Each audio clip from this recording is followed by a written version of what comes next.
You are 10 years old on the Mars extraction colony when you realize the glass isn't there to keep you in, but to keep the silence out. Outside, the red storm screams, but inside, the only sound is the rhythmic hiss of the oxygen scrubbers. You watch security droids drag a man away, his boots scraping helplessly against the metal grate.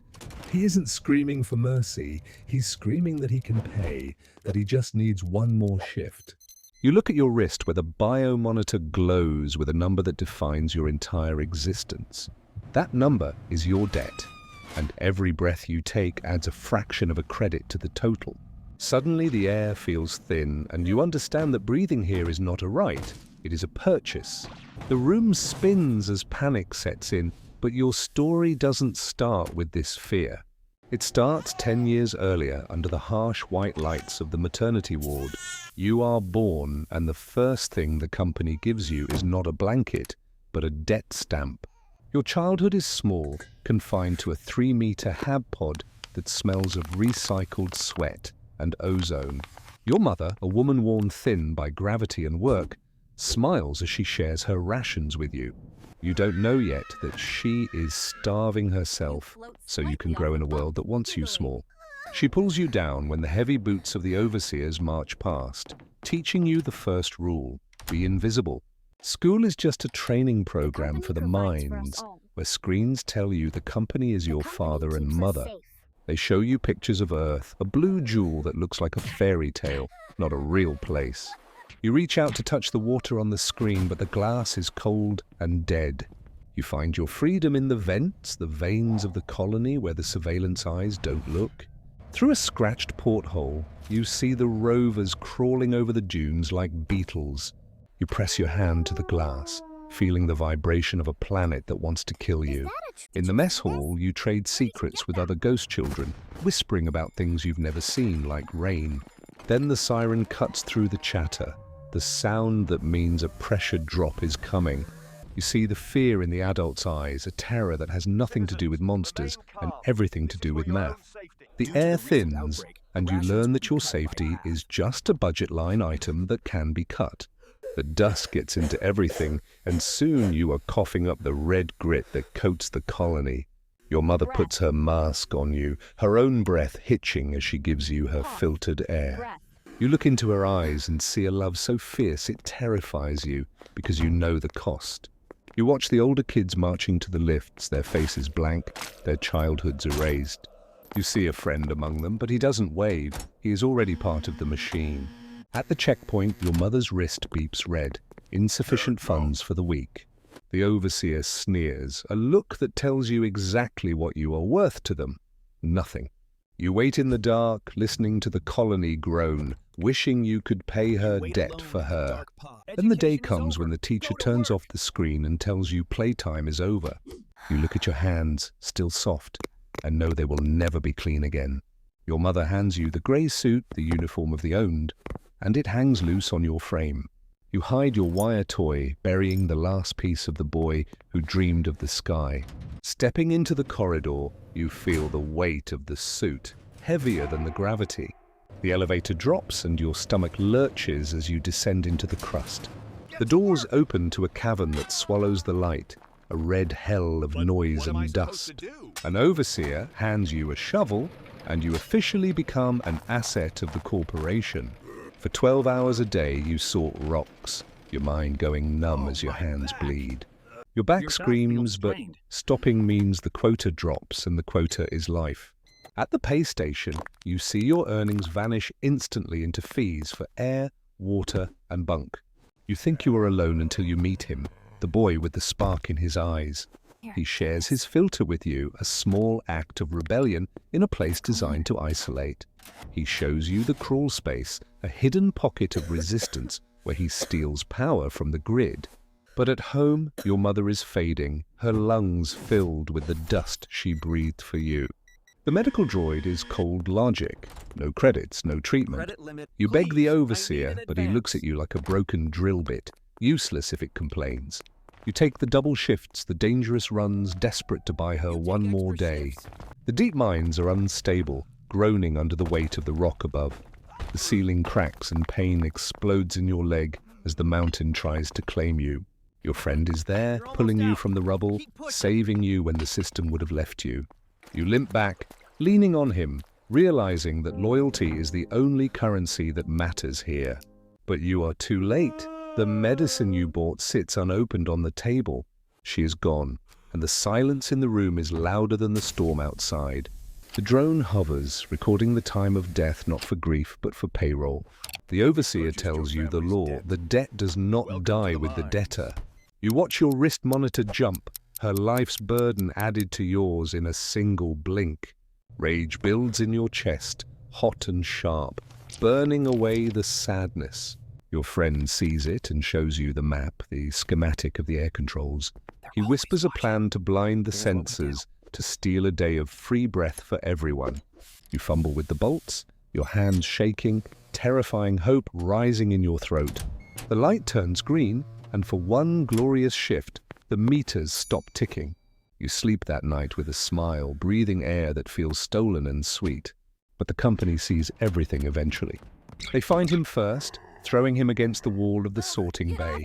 The overseer looks at you, waiting to see if you will confess, if you will stand with him. And in that moment, terror chokes you. You look down and you say nothing. He looks at you one last time, not with anger, but with a pity that cuts deeper than a knife. You work through the numbness, sorting ore while your soul rots. The screens say the saboteurs have been relocated, a polite word for a death sentence. You watch the rover disappear into the red haze, carrying the only person who saved you. Your room is empty now, just you and the ticking numbers. The overseer rewards your silence with a promotion, a test of your compliance. He gives you the tablet, the power to decide who drinks and who thirsts. You walk the corridors, and now the fear you see in others' eyes is directed at you. A woman begs you for water, and you quote the rule book, your eyes sounding just like his. You catch your reflection in the tank and don't recognize the cold face looking back. Sleep becomes a battlefield of guilt, waking you with the sound of airlocks closing. You wash your face and accept the truth. You are surviving, and that is a sin. The factory accident happens fast, a blast of steam that melts skin. You save a kid by instinct, taking the burn on your arm, a flicker of the person you used to be. But the medical bill wipes out your savings, the price of heroism in a for-profit world. Your efficiency drops and the system discards your loyalty instantly. You are sent back to the deep mines, back to the dust and the darkness. The cough starts a year later, a dry hacking that tastes of rust. You see the new recruits arriving, their eyes wide with the same fear you once had. You look at a boy and see yourself before the debt broke you. You show him the trick with the shovel, a small kindness in a cruel dark. You collapse on your bunk, the exhaustion deep in your bones, heavy as lead. The screens still promise terraforming, a lie told to keep the gears turning. The quake hits hard, burying the sector in darkness and silence. You sit in the black, listening to men pray to gods that don't live on Mars. The oxygen alarms start their chorus, a symphony of panic. Men fight for masks, animals trapped in a collapsing cage. But you just sit there too tired to fight, almost welcoming the end. When the power returns, it feels like a punishment, not a rescue. You look in the mirror and see an old man, though you are not yet 30. 18 years of labor, and you owe more now than the day you were born. You move to the high-risk zones, chasing the hazard pay that never comes. Your body is a map of scars and stiff joints, a machine running down. You watch the overseers eat real fruit, juice running down their chins.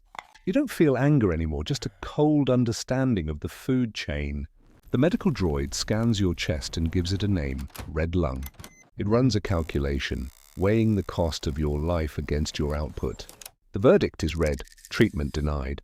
You go back to your bunk and cough into a rag, watching the blood bloom like a flower. You try to work, but your body betrays you, slower with every shift. The warning comes, a digital notification that you are becoming a liability. You see an elder led away, not to a hospital, but to the recycling sector. You know the destination, the company wastes nothing, not even water. You swallow the stimulants, forcing your heart to beat faster than it should. Then you find it. A vein of blue crystal, pure and bright in the wall. For a second, it looks like the ocean you never touched. The drone zaps you, ordering you to crush it, to turn beauty into profit. You sit in your room counting your assets, a spoon, a suit, a regret. You have no legacy, no child to inherit your debt. And maybe that is your victory. Your legs finally fail you on the shift and you hit the ground hard. You try to rise, but your lungs are full of stone. There is no air left. You wake up in the transition unit, the polite waiting room for the end. The form is digital, voluntary termination in exchange for debt forgiveness. It's the only way to clear the ledger, to die with a balance of zero. You press your thumb to the glass, signing the final contract.